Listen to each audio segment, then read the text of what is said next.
Çdo vit me 18 prill shënohet dita ndërkombëtare e monumenteve dhe vendeve historike, një ditë që na kujton rëndësinë e trashëgimisë kulturore dhe detyrimin për ta ruajtur atë për brezat që vijnë. Monumentet nuk janë vetëm struktura të vjetra prej guri apo druri, por ato janë një dëshmi e gjallë e historisë, identitetit dhe shpirtit të një populli. E në këtë frym qyteti i Gjakovës qëndron si një nga thesarët më të çmuara të trashëgimisë kulturore në Kosovë.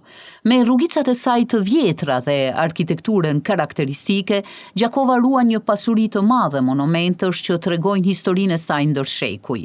Një nga simbolet më të njohura është Qarshia e Madhe, zemra e qytetit, ku tradita dhe jeta moderne ndërthuren në mënyrë të veçantë. Ajo përfaqëson jo vetëm një hapësirë tregtare, por edhe një vend ku ruhen zakonet, zejet dhe kultura qytetare.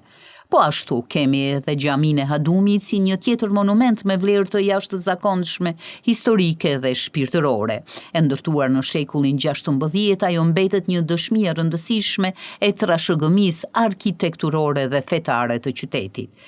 E në mesin e monumenteve me rëndësi të veçantë është edhe Teqja e Madhe e Gjakovës, e cila përfaqëson një pjesë të rëndësishme të jetës shpirtërore dhe kulturore të komunitetit. Pastaj ura Tabakut, ura Fshajt, muzeu etnografik, kulla e Sulejman Vokshit, Sahat Kulla, Hani Haraqis e shumë struktura të tjera të ruajtura me arkitekturë të vjetër.